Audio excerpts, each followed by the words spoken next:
ating bansa, ang Pilipinas.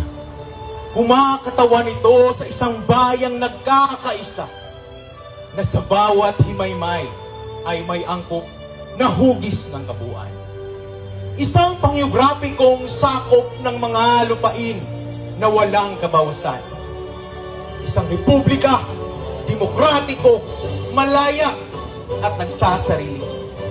Ito'y siyang sagisag ng pambansang kalayaan na nagsasalarawan ng lahat ng kaakit-akit at dinadakila sa buhay ng Pilipino. Hinubog ng matipunong kamay ng panahon, binigyang buhay ng isang mapagmahal sa kalayaang mga mamamayan, at inakay ng mapagpalang diwa sa luklukan ng mga bansa. Naging pamalagi ang palatandaan ito ng ating mga pagmamana at nabubuhay na sagisag ng ating mga karapatan nang tayo ay isilang. Ang kaluluwa nito ay mabubuhay hanggang sa wakas ng panahon at ang kanyang matatayog na adhika ay matatapos lamang kapag ang mga bansa at mga lahi ay magmaliw ng ganap. Ang araw ay nangangahulugan ng kawalang hanggang buhay ng ating bansa at sagisag ng palagiang liwanag na siyang pumapatnubay sa kapalaran ng ating lahi. Ang 8 mga silahis ay kumakatawan sa unang mga lalawigang nagkasama-sama. Tinutukoy ng 3 mga bituin ang 3 mga malalaking buok: Luzon, Visayas at Mindanao, na inihandog sa ating ng kalikasan ayon sa kalooban ng puong may kapal. Ang puting tatsulok ay nagpapahayag ng ating mapayapa at magiliw na mga hangarin, gayon din sa katapatan at kawagasan ng ating mga gawain. Ng 3 simulain ng masonerya: ang pagmamahal kapatid, pagsaklolo at katotohanan, at ng banal na panuntunan ng pananalig, pag-asa at pag-ibig.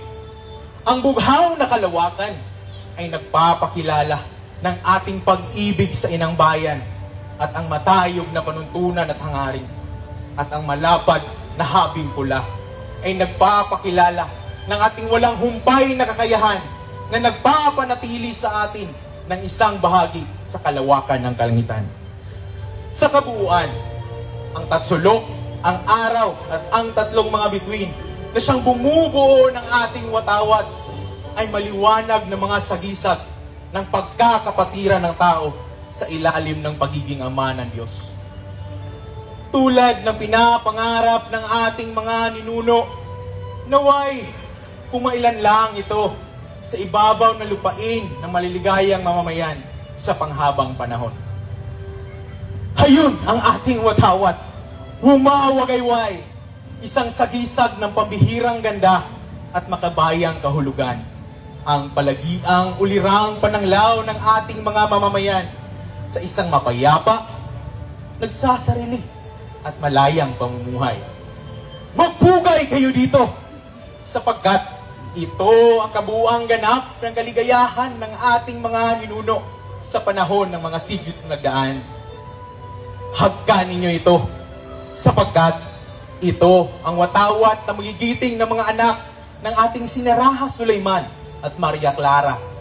Damhin ito sa inyong mga dibdib sapagkat ito ang banal na watawat na minumutya nating Pilipino.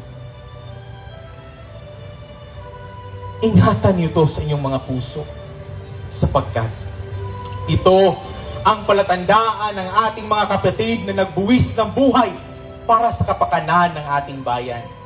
Mahalin ninyo ito sapagkat ito ang walang kasing halagang alaala na mananatili magpakailanman sa lahat ng magiging katayuan natin sa buhay.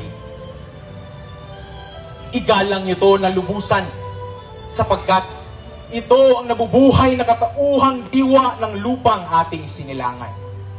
Pintuhiin natin ito sapagkat ito ang banal na tibabal na pinantakip sa duguan at luray-luray ng mga katawan ng ating mga kawal na nangamatay. Magpala at ialay ito sa may kapal sapagkat Ito ang bunga ng pagpapakasakit ng ating mga kapatid na nagbuwis ng buhay sa ating bayan.